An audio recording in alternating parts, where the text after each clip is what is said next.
শুধু গান নয়, গানের গল্প। সে ডানা মেলে উড়ে যায় অল্প অল্প একদিন, প্রতিদিন একদিন প্রতিদিন।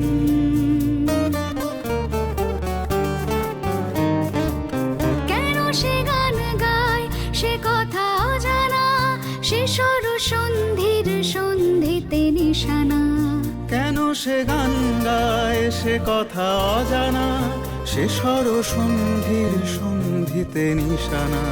সে কাকে ডাকে কে মনে রাখে, আলো ছায়া মাখা হারানো দিন। সে শুধু গান নয়, প্রাণের স্পন্দন, যার কথামালা হয়ে ওঠে চন্দন, সুবাসে প্রতিদিন, একদিন প্রতিদিন।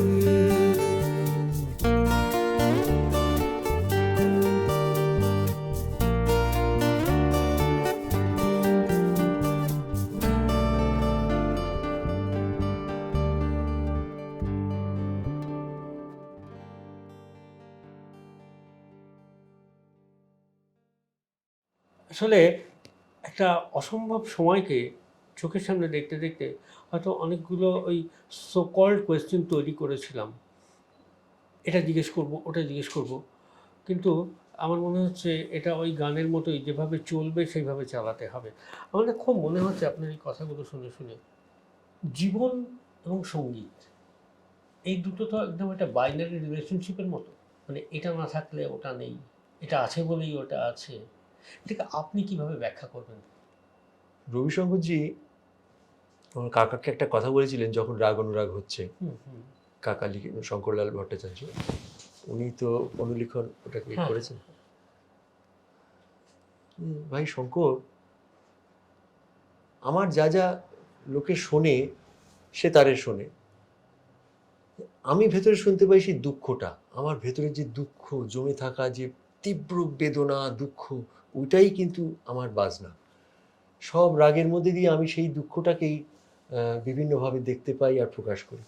এই কথাটা পড়ার পর তারপর আমি যখন গান গেয়েছি, আমারও ঠিক সেই ধরনের অনুভূতি আমারও আমি দেখেছি, আসতে থেকেছে। যে আমার ব্যক্তিগতভাবে মনে হয় যে দুঃখর থেকে বড় সৌন্দর্য একজন শিল্পীর কাছে বোধহয়, আমি জানি না, আমার কাছে অন্তত নেই। সে এক অপূর্ব সৌন্দর্য নিয়ে ভেতরে ধরা দেয়। মানে প্রথমত আমাকে সে ঐশ্বর্যমণ্ডিত করেছে আমার বিভিন্ন দুঃখ, হ্যাঁ, এবং প্রত্যেকটি খুব মানে আমি যত্নের সাথে ভেতরে মানে লালন, হ্যাঁ হ্যাঁ, আশ্রয় দিয়ে রেখেছি। কারণ এরা প্রথমত নিজেকে নিচু হতে শিখিয়েছে এই দুঃখগুলি, এবং এই যে প্রত্যেকটি যন্ত্রণা, যখন প্রথম মাস্টারমশাইয়ের মৃতদেহ প্রথম দেখলাম, ওইটাই প্রথম। তারপরে আমার জ্যাঠা মারা গেলেন, আমার জ্যাঠার সন্তান ছিল না, আমার জ্যাঠা বিয়েই করেননি। তো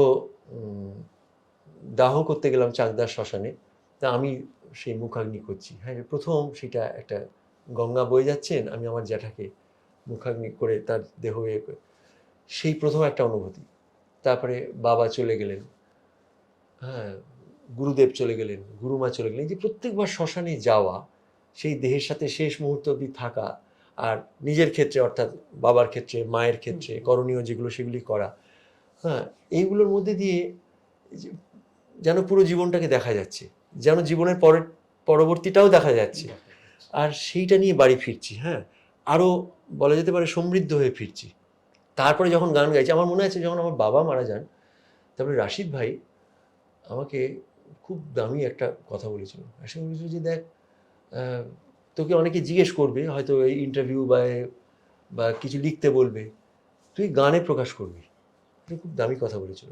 রাশিদ ভাইয়েরও তাই। রাশিদ ভাই খুব ছোটো বয়সে বাবা চলে গেছে, তারপরেও মোটামুটি ছোটো বয়সেই মা চলে গেছে। হ্যাঁ, তো আজ তো রাশিদ ভাইও চলে গেছে। কিন্তু রাশিদ ভাই যে কথাটা আমাকে বলেছিল যে তুই যে আমার সাথে কথা বলছিস, তোর যে কান্না আসছে বা কাঁদছিস বা যেটা, আমার কাছে ঠিক আছে, আমি তোর বড় ভাই, কিন্তু লোকের কাছে, সবার কাছে নয়, সবার কাছে তোর সঙ্গীত, ওইটাই তোর ভেতরের যন্ত্রণা। সবটাই ওর মধ্যেই মার্চ করবে আর কি। এবং সেখানে সেখানে কিন্তু বসন্ত বাহার সবই আছে, সেখানে হিন্ডোল আছে, হ্যাঁ, সবই আছে।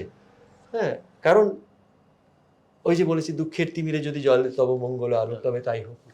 আর শুধু তাই নয়, সবের ভেতরে গিয়ে গিয়ে গিয়ে গিয়ে আমরা সেই সোর্সেই তো যাচ্ছি, আর সেখানে গিয়ে তো সব আলোময় একেবারে হয়ে আছে। আমি ইচ্ছে আছে পরে একটি গান গাওয়ার, কবি নিশিকান্তের একটি কথা, মানে আমি সুর দিয়েছি কিন্তু কথাটাই তো আসল। একটা জায়গায় বলছেন, আলো মাখা তব পাখা একুলায় ভাতিল। মানে কত কোটি টাকার বা টাকা দিয়ে মেজার করা যাবে না এই কথাটা, আলো মাখা তব পাখা।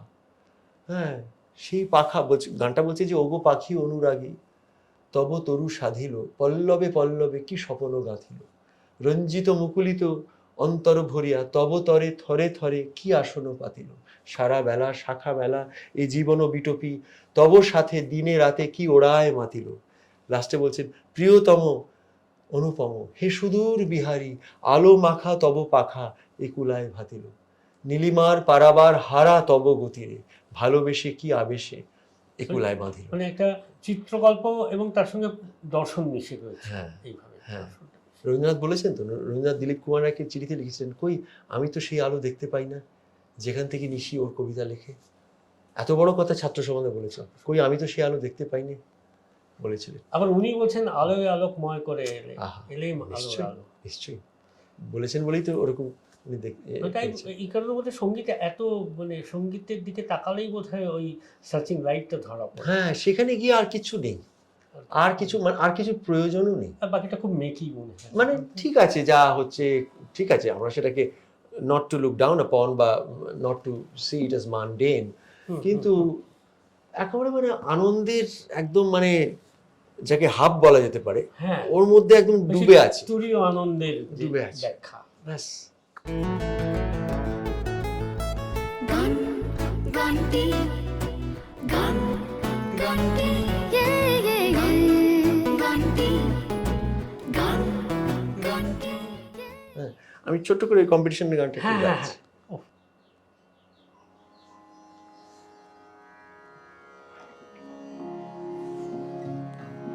বলি ও আমার পরদেশী রে, পরদেশী মেঘ যাও রে ফিরে, পরদেশী মেঘ যাও রে ফিরে, বলি ও আমার পরদেশী রে, পরদেশী মেঘ যাও রে ফিরে, সে দেশে যাবে বাদল ঝরে, সে দেশে যাবে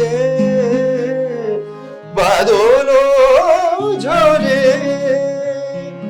কাঁদে না কি প্রাণ একলা ঘরে,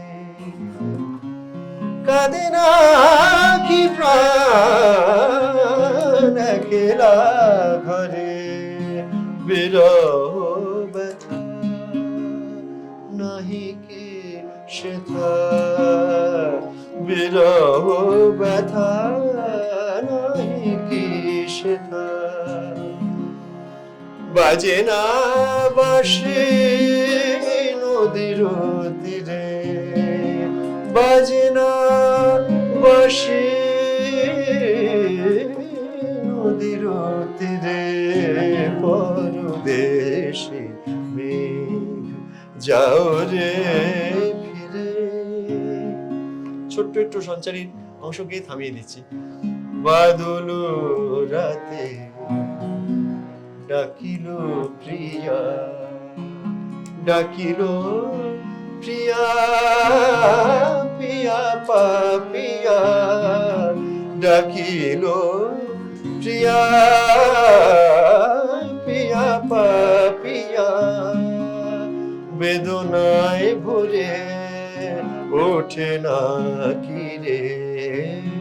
কাহারো হিয়া ফুটে যাবে ফুল, ওঠে যাবে চাঁদ, ফুটে যাবে ফুল, ওঠে যাবে চাঁদ, জাগে না সে থাকি প্রাণে কোন স্বাদ, দেয় না কেউ গুরু গঞ্জনা, দেয় না কেহ গুরু গঞ্জনা।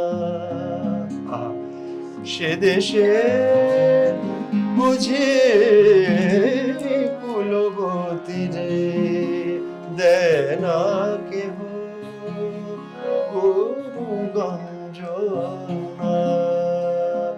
সে দেশে বুঝি কুলবতী রে, পরদেশে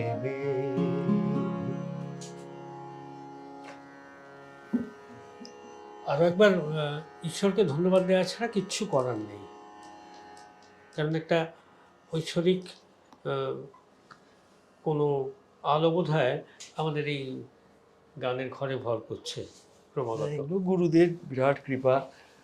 পূরবী দত্ত এই সূত্রে আমাদের আরেক পারিবারিক বন্ধু হয়ে গেলেন।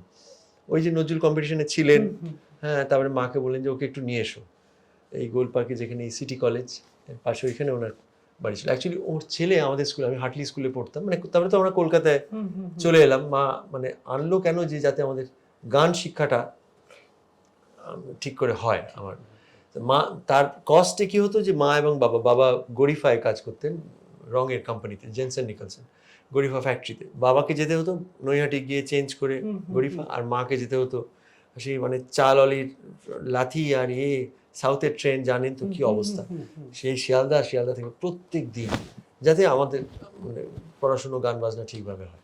এই স্যাক্রিফাইসটা তারা করেছেন, তারা উল্টো ওইখানে গেছেন আর আমরা এখানে যাতে বড় হতে পারি। তো সেই সূত্রে পূরবী দত্তের বাড়িতে খুব যাওয়া হতো, ভীষণ ভালোবাসতেন আর গান শিখিয়েছেন, চৈতালি চাঁদিনী রাতে ইত্যাদি। তো সেগুলো বিরাট সৌভাগ্য। তারপরে মাসমাসি মারা গেলেন, যখন গুরুদেবের কাছে মা আনলেন, ততদিনে কি হচ্ছে যে ওই লেখাপড়ারও তো একটা চার্ম তো রয়েছেই, আর ওদিকে কাকার বাড়িতে ওরকম সব বাবা কাকারা, মামার বাড়িতেও সবাই প্রেসিডেন্সি কলেজ, সবাই ফার্স্ট ক্লাস, সবাই পিএইচডি, সবাই।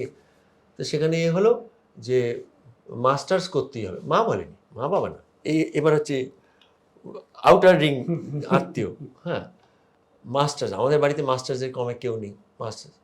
এবার আচ্ছা চলো এগোচ্ছি ফিজিক্স, কেমিস্ট্রি, ম্যাথস, বায়োলজি, মানে কাউন্ট সার্কামের সাথে পাল্লা দিয়ে চলছে করতে হচ্ছে। কিন্তু অনার্সে গিয়ে আলো যে এই অসম্ভব, এই ল্যাব আর এই কেমিক্যাল সমস্ত গলারও অসুবিধা হচ্ছে। এবার তাহলে কী পড়বে? বড় মামা ইকোনমিক্সের ডিন, হ্যাঁ, রিডার, ডিন বড়। আচ্ছা ঠিক আছে, ইকোনমিক্স পড়লাম, রেজাল্ট খুব ভালো হলো। এবার মাস্টার্স, আমি গিয়েও ছিলাম জানেন কাঁটা কলে, অসীমবাবু ক্লাস করাতেন, হ্যাঁ, মাস্টার্সের ক্লাস অসীম দাশগুপ্ত করাতেন। একদিন গিয়েছিলাম, বাবা অসম্ভব। এইখানে একজন বিরাট রোল প্লে করেছেন শিশিরকণা ধর চৌধুরী। আচ্ছা, সেটা হচ্ছে রবীন্দ্র ভারতীতে গিয়েছিলাম, জোড়াসাঁকো ক্যাম্পাস, যে ওই মাস্টার্স আমি পারবো না, ইকোনমিক্স অত পড়াশুনো আমার রেয়াজ হবে না, ঠিক আছে তাহলে মিউজিকে করছি মাস্টার্স, তখন হেড অফ দ্য ডিপার্টমেন্ট।